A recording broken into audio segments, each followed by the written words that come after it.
It's always lit over at AJsRANTroom.com. We got the best bags and accessories, our beloved Black Series. We got fresh lids for you hat lovers, fire jackets and hoodies, and of course we got you covered on the t-shirts. And introducing our first shoe line, Aloysius Germain. So get on over to AJsRANTroom.com today and get to shopping. You won't be disappointed.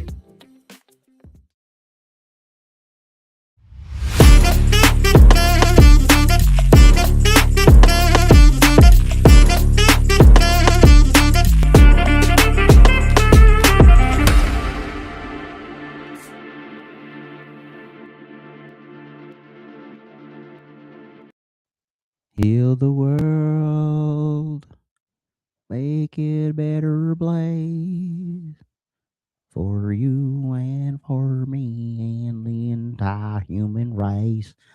There are people dying. If you care enough for the living, make a better place for you and for me. There are people dying. Okay. I don't know why that song's been in my head all morning, but that's where we are. Thank you, Pat. Heal the world. Yeah, I was just gonna sing that randomly throughout the lunchtime. Throughout the lunchtime rant. Anyway, welcome in everybody. Happy hump day. Hope all is well. We good. We good. I'm good. You good. You good. We good. When I dip, you dip, we dip. All right, cool. Put my hand up on my hips. When I dip, you dip, we dip. All right, let's get into some things. Before we go another further, uh, if you are on the YouTubes, please hit the like button. Please make sure you share. Please make sure if you are just subscribing, you smash that notification bell so you get notified every time we upload new videos or go live. Thank you very much. If you're on TikTok, tap the screen and all the other respective platforms. Hit the thumbs up or the heart, however that works. Anyway, appreciate you. AJ must have had a great birthday. Not so much, but I'm alive. I'm here. But anyway, uh, I don't know. Anyway, there was something else I was supposed to say and I totally lost it. But yeah, let's just get to the point at hand. All right. Let's get to the you know what I'm trying to say. Work with me, people. Work with me. You know, I'm trying. I'm trying here. I'm giving you the best that I got.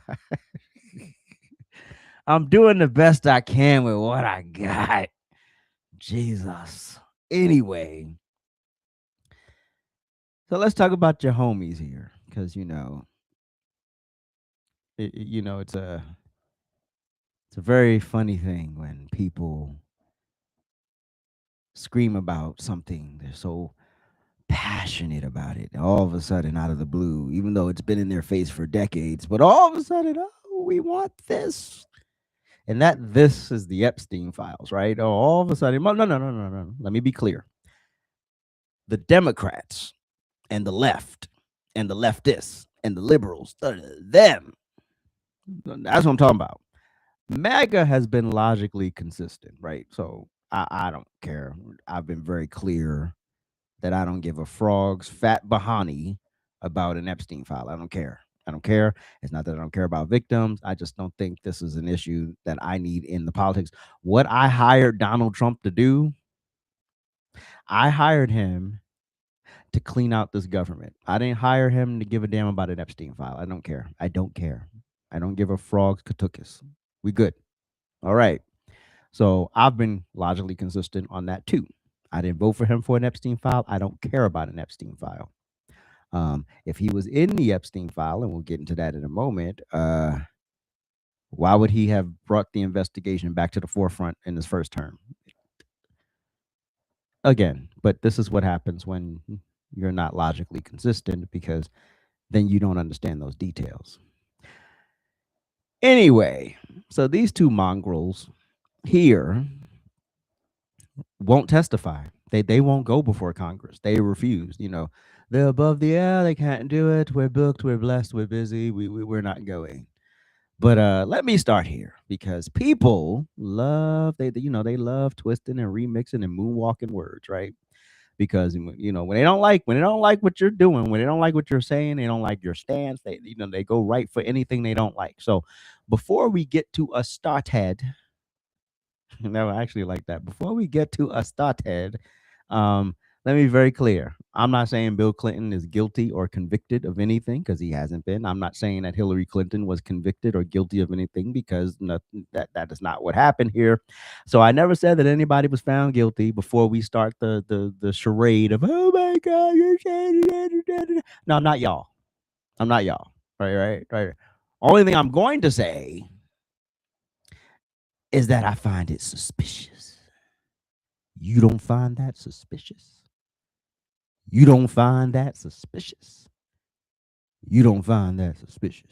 Anyway, I never said anybody was guilty of anything. So now that we've established that, so if you plan to come on up into the space and argue about that, you're gonna be arguing with yourself. What I am saying is this, and this part is not debatable. Bill and Hillary Clinton were subpoenaed by Congress, and they refused to show up. Oh yeah, we not gonna be there. We not gonna be there. And they refused to show up and testify about Epstein. They refused that. That's it. Yeah.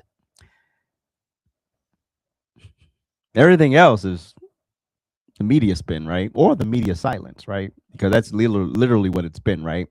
Either they report it, but they frame it in a certain way, or they just ignore the story altogether, right? Now, here's my point. If no one is above the law, if that actually means something, then explain to me why two of the most powerful Democrats in modern history get to ignore Congress and just shimmy on with their lives. Because when regular people do it, oh, they get dragged through the mighty streets of New York, Bethlehem, Abraham, and everything in between, right? Yeah.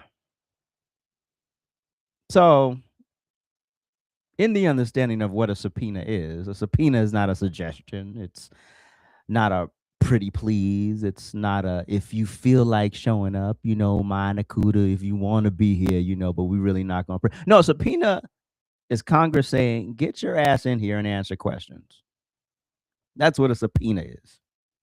It's not a suggestion, right? And when Bill and Hillary Clinton were told to do that, they said, "Nah, we could sway." And they sent the long ass note instead. Website when it wrote a long ass note. If you don't know what that's from, that's your problem. Anyway, so now written statements count as testimony, apparently. I mean, can we try that in real life? Can we try telling a judge, hey, you know what, judge, I'm not going to come in, but I'll email you my feelings. I'll let you know how I'm feeling on the inside about what's going on.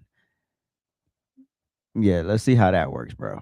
Let's see how that works out for the average person trying to negotiate with a judge. I'm gonna write you a letter instead of coming and talk. So I'm gonna break this down in plain English. This is not legal cosplay. Contempt of Congress means you told Congress no when they told you to show up. That's it. And there are consequences. I mean, at least there are supposed to be. Depends on who's being called. Congress can vote to hold you in contempt. They can refer you to the Department of Justice. They can fine you. They can jail you. They can even drag you into court until you comply. Now, here's where the game gets nasty. Nasty. When Republicans divide Congress, whoa, no, not that Republican. They get prosecuted. When a demon rat defies Congress, they get protected. Same law, different rules. That's not justice, ladies and gentlemen. That's a caste system. I mean, and don't tell me this never happens, because it does. Steve Bannon went to prison. Peter Navarro went to prison. Why? Because Congress said testify, and they didn't. I'm out of here. I'm not going to do it. I get somebody else to do it. So I find it odd that when Bill and Hillary are, asked to testify, suddenly they're just too important. They're too delicate. They're too political to answer questions. If you don't miss me with that dog mess, if there's nothing to hide, again, we know this is a manhunt for Trump. We know this, but you were all over them files. You butt ass naked in the pool, having fun, having big fun. So come testify, shawty. What's going on? Because let's be clear, the Epstein files didn't just fall out of the sky. It's not some mythical creature. People have been talking about these files since President Bush, the second one. So let's give you a little history, because I understand some folks have selective memory. Jeffrey Epstein, this jumped off in this didn't just jump off in 2019. This happened a minute ago. Like I said, under President Bush, and Epstein got investigated and conveniently slid through with a sweetheart deal.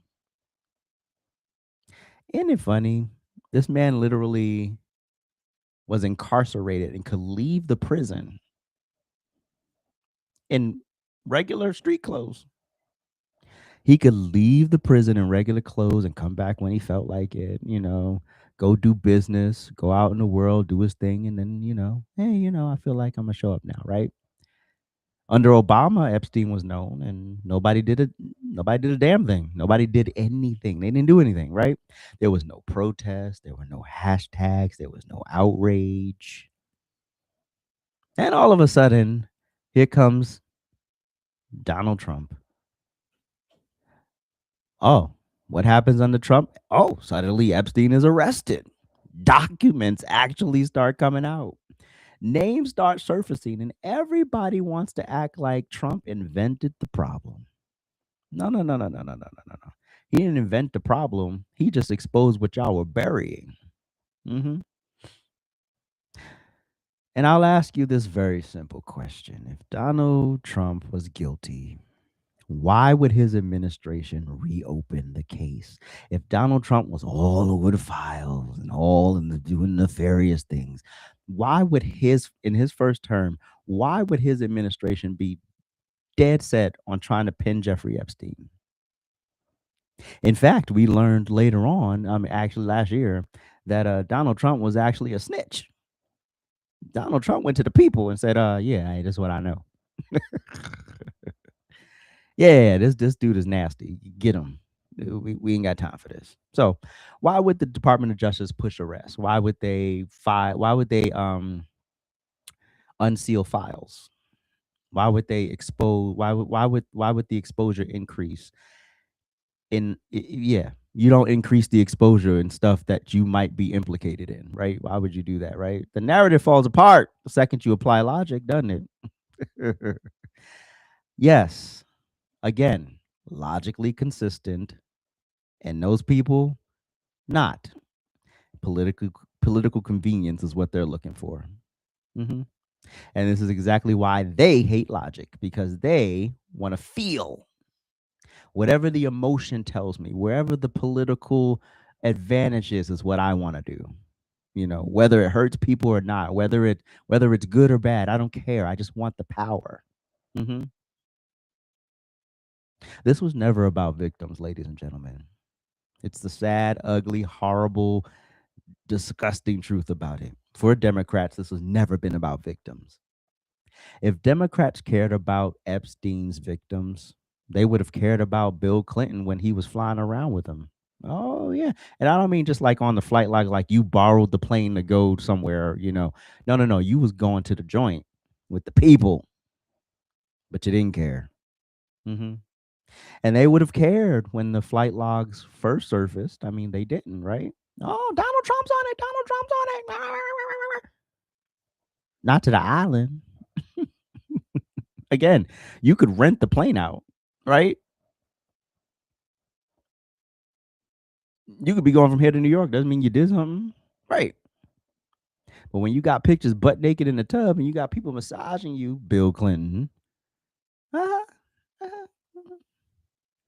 if it really mattered, you would have cared when Obama was president, but you didn't. The only matters that you care about is Donald Trump. This only matters because Donald Trump's back in office. Because if he wasn't back in office, first of all, if he never even ran for president again, all of the cases would have never happened. The assassination attempt would have never happened. All the other stuff would have never happened, right? Would have never happened.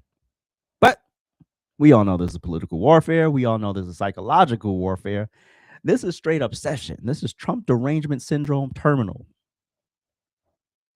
We have reached the phase of Trump derangement where people just can't come back. And no matter how many years down the line we get, you will still be deranged. Mm-hmm. And continue to make stupid choices, dumb decisions, and advocate for things based on your feelings and not the facts, right? You don't want truth. You want ammunition, ladies and gentlemen. That's what you want. You don't give a damn about these victims. If it was about the victims, when the victims were standing there with Marjorie Taylor Greene saying, "Hey, this happened to me." Mm-hmm. Why didn't you get the names then? Since you were so concerned, you did this. I mean, who gives a damn about a list when you got the actual victims here? Let's go to the victims. You don't care because it didn't matter because they wouldn't say Donald Trump did something. And then you produce that stupid email with Virginia's name on it that had been in the ether forever, and you try to release it like it's breaking news, redaction, and everyone was like, "We've read this already. It's over here. This is an old email." And it doesn't say Trump did anything. And if anything, it expressed how much Epstein didn't like Trump because Trump was a snitch. But no, nobody want to have that conversation. Nobody had that conversation. Oh my God. But when the spotlight turns on your people, when you're a Democrat, when you're a liberal, when the light moves towards you, suddenly everybody has amnesia. Oh, we can't remember. We don't know. We don't understand what's going on. I don't know. And this does ties to Bill Clinton's past. I mean, all of it is tied to his past, right? So I don't want to hear anything about, oh, you know what, it's irrelevant. It's relevant. It's very, very, very, very, very relevant. hmm Bill Clinton was impeached. hmm That's not my opinion. That's history. He literally lied under oath. He obstructed justice. So spare me the pearl clutching when people ask why he won't testify again. I mean, if anybody should be running to Congress to testify, it should be him, right? You don't get impeached for lying and then get offended when people ask you questions under oath. I mean, that's kind of how credibility works, people. Right. When you already have credibility issues and now you won't show up to testify, it's not a good look. But because you're a Democrat, no one's going to force the issue. Could you imagine if Trump said, "Yeah, I'm not going to go testify before Congress because I don't want to do it, or I'm not going to do it"? Oh my gosh, head on a platter, head on a platter. Absolutely, 1,000,000% head on a platter. So yeah, and y'all remember this painting here?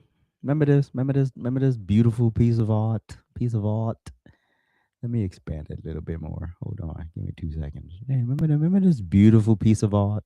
Remember this? Remember that? Okay. I've shared this several times over several years. And when I post it, people always say it's fake. They always say it's AI. Oh, you made it up.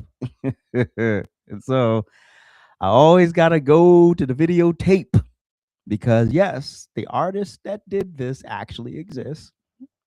The work actually exists. The reporting exists. And they knew it was real. Y'all knew it was real, but of course it's deny, deny, deny, even though it's there, right?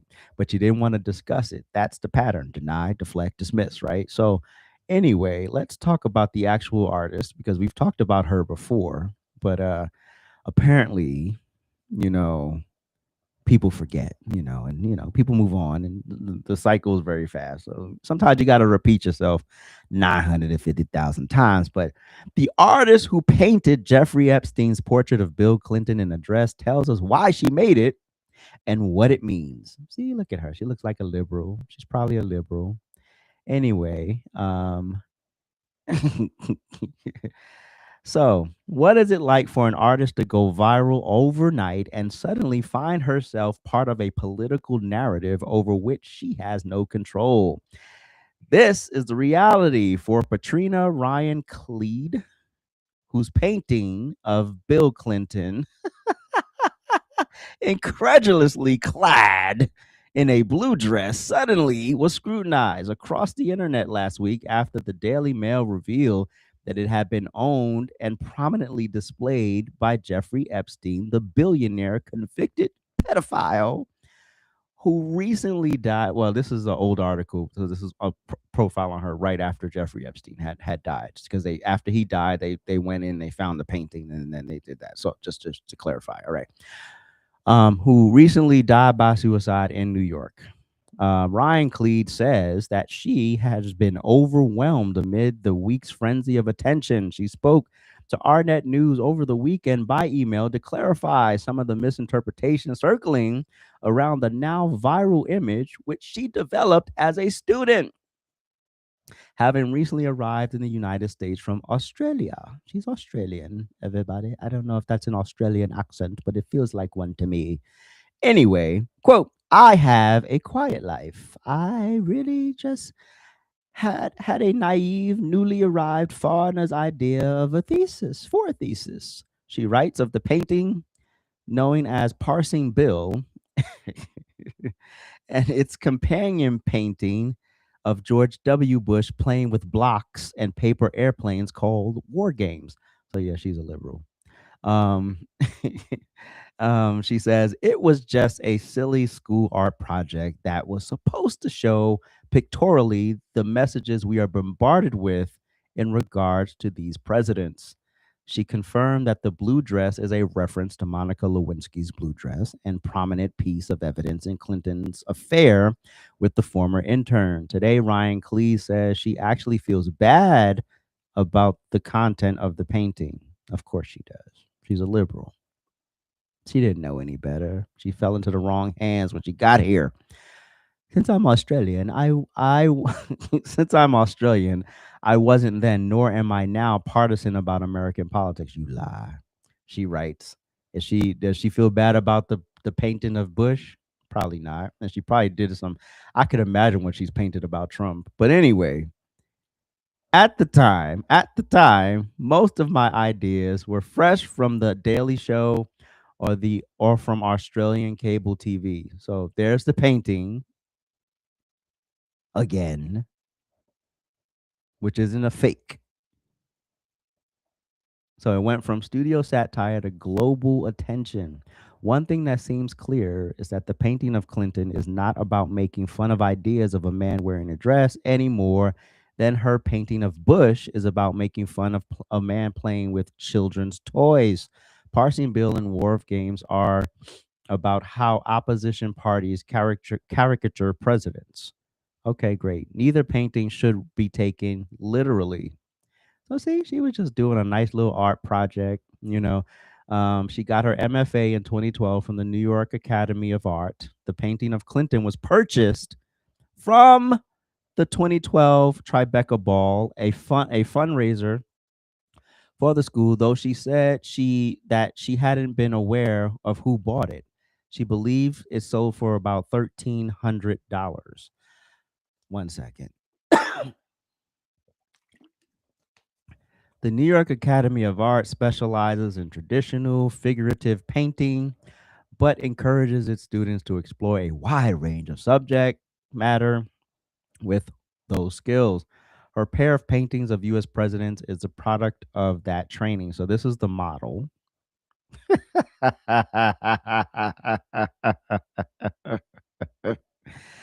I can't. So, ladies and gentlemen, that's the model who posed for the painting that became the parsing bill. Anyway,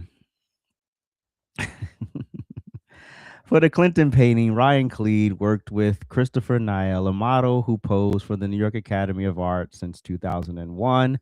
Niel, who was vacationing in his native France when the 7-year-old student painting went viral. Yeah, very good. Thank you. Excuse me. All of that stuff. Where am I? When the 7-year-old student painting went viral, recalled that Ryan Cleed had been an absolute joy to work with, and she said that he too had been blown away by the way that Parsing Bill had resurfaced.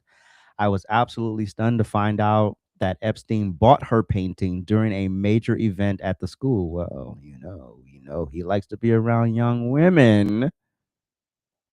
He told ArtNet News in a Facebook message. Some past students even recognize my legs, and you know what? Okay, is there anything else we need to talk about in here? Okay, so anyway, I have more than proven that the art is real. So it's not a fake. This is real. This is the model. This is the man. And it just happened to be bought by Jeffrey Epstein. Coincidence? Maybe. Heal the world.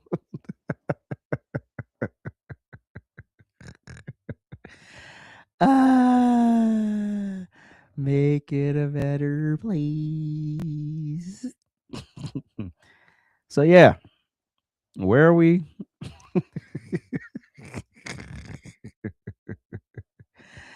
So one more time for the cheap seats. I will ask one more time. And I'll say it a little bit slower because I know a lot of folks out there, have short attention spans and not so great comprehension skills. If Bill and Hillary Clinton have nothing to hide, why not testify? Why not show up? Why not answer some questions? In fact, why not just straight up clear the air? If you got nothing to run, nowhere to run, nowhere to hide, what we talk about, just go, just do it. Because regular Americans don't get to dodge Congress. If we get called in, we got to go. Regular Americans don't get lawyers, to craft these beautiful long pages of excuses exempting us from the trauma and all the drama. No, we don't get to do that. We don't get to do that. Regular Americans don't get silence from the media. No. We get the hot lights put on us, right? Suddenly you're like a deer caught in the headlights. One minute you're just an anonymous regular civilian, and then the next minute everybody wants to know your name. But isn't it funny how Democrats get that privilege? Privileged elite Democrats get that privilege. They get that privilege. Mhm. They are, in fact, above the law, ladies and gentlemen. This is why they don't have to testify. Mhm. They are above reproach, accountability. They are above consequences. Mhm. So, yeah. But we knew this the whole time. Right? Because we know any Republican president wouldn't have, been able to dodge this. No. But Bill and Hillary can. Mhm. And this is the hypocrisy that I talk about all the time. Hypocrites. Mhm. You'll say one thing, and then when it's time for you to pony up, oh, I don't understand that. Because remember the big quote. When Donald Trump was on trial for 49,000 things, no one is above the law. No one is above the law. No one is above the law, right? Oh, it's okay. Why are the Democrats not on the talkies right now saying, well, Bill and Hillary, no one is above the law. No one is above the law. No, we're not gonna do that. We're not gonna do that. We're not gonna do that, right? No, no, no, no, because they scream rule of law until the law points at them. That's why. They scream accountability until accountability knocks at their door. I don't want accountability. They scream believe victims until the victims complicate their politics. Oh, they were so mad when those Epstein victims were standing there at the podium, and they either said they don't know anything about Trump, or they said, I met Trump and he didn't do anything. He hired me to do a job at Mar-a-Lago. That's all he did. I never did anything. You people are impossible. Oh my gosh. The Epstein conversation has never been about justice. Ever. Ever, ever, ever, ever, ever, ever, ever, ever in life has been about justice. It's been about power. Give me a little power. It's been about control. It's been about using trauma as a weapon against Donald Trump. That's what it is. Yeah, let's take trauma. Yeah. And the moment Bill and Hillary Clinton were asked to testify, isn't it funny how it got oddly quiet? And I saw some bonehead in the comment section. I don't know where. Maybe it was on Instagram or Facebook, one of the places. And he was like, well, Bill Clinton did say just release the unredacted files. What they got to do with them testifying? They got to do with you testifying. If Donald Trump said just release the unredacted files, which you know why they can't do it, because first of all, they have to protect the anonymity of some victims, because some victims don't want to come forward, and then they also want to protect pertinent information about victims or other facets of the case that is none of your damn business, right? So, yeah. And remember when, I don't know if y'all knew, but there was when they released a batch of redacted files and they weren't redacted correctly, so people were able to like highlight, cut and paste. Did you find Trump's name? Ah, eh. And where Trump's name appears in the Epstein files is not in the way that y'all need it to. That's why nothing is stuck. That's why nothing's working, because it doesn't fit the narrative. It has to fit the narrative. And then because it's not fitting the narrative, we're just going to act like we don't see it. Typical liberal, typical Democrat, typical leftist kook fest. Everybody else has to take accountability. Everybody else is the drama. Everybody else needs to be responsible for their actions, but not these people.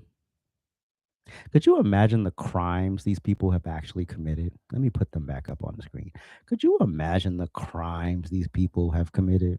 I mean, for one, Hillary Clinton's crimes were read to her right there, and she was still sent home. Could you imagine? You did this, and you did this, and you did this, and you did this, and you did this, and that, but you're going to go home. Have a good day. Must be nice. Will be nice. I'm trying to get like you. That must be so nice to have your crimes and transgressions read right there before you. And and you still get to run for president. You keep your security clearance, everything. You were literally that close to being president after everything that had been exposed about you. Now, either she has really good marketing or Americans are just stupid. It could be both. It could be a little both. Actually, it's probably a lot of both.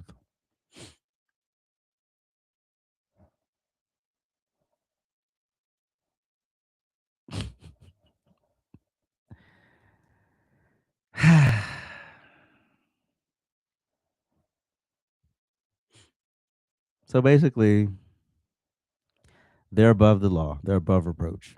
And so that's everything you really need to know. I mean, it's not that deep. Any idiot with two eyes and any wit can see that, right? Because nothing's really changed. I mean, it's the same files, it's the same outrage, just different names. Isn't it funny how that creates silence with certain people? Oh, now you don't understand. It's not a coincidence. That's just straight up corruption. These people are evil. I mean, this man could never keep it in his pants through the whole marriage. Whole marriage. Whole marriage. I mean, look at her. I mean, I understand, but you know.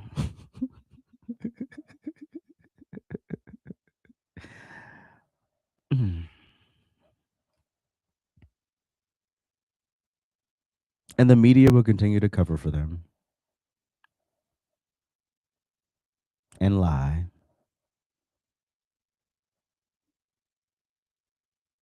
Or give them softball interviews. Oh, you're just gonna, you don't need to go testify. The Trump administration crazy. They just trying to take people down.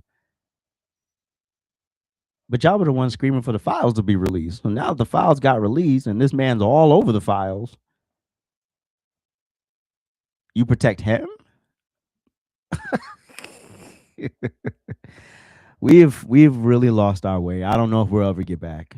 I don't know. I don't know. I don't know if we'll ever get back. And literally Donald Trump has changed politics forever. You that's it. You know, and they hate that this administration is doing what they said they were going to do, and they don't like it because they're used to politicians lying and just doing whatever they want to do. And when Trump was ready to move on from the Epstein files, because he had done all he felt he needed to do. Oh no, we want more, we want more. Even with Dan Bongino, some of the people like coming after Bongino because apparently he didn't do enough on it. First of all, it's one thing to talk about something. It's one thing to get in the room and see what's really going on. Right?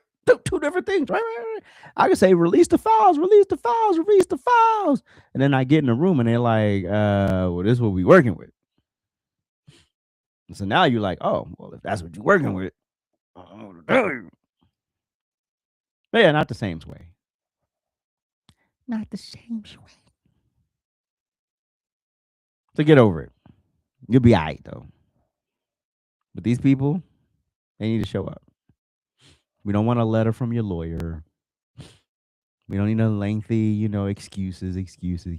We need you to show up. Like everybody else would be required to do, you do it. Otherwise, yeah, hold them in contempt. To be this powerful and this evil, wow. And she's always, as soon as something happens, she's always the first one. No one's above the law. We got to prosecute. We got to blah, blah, blah, blah, blah. Must be nice to be that delusional. Must be really, really nice. I don't want to be that delusional, but it must be nice, that you can be that delusional and protect it at the same time. Because the dumb people will come out and protect her and him, and oh, Bill Clinton was a great, yeah. Nobody said he was a bad president, but you can. It's like separating the man from the art, right? Yeah, you were a decent president, but all this, we just ignore that. And I just don't understand. If you have nothing to hide, just show up. But who am I? Just AJ over here struggle streaming. All right. Anyway, that's our show for today. I appreciate you. Thank you so much. If you would like to support the channel, you can head on over to ajsrantroom.com. That's ajsrantroom.com. That's our new logo.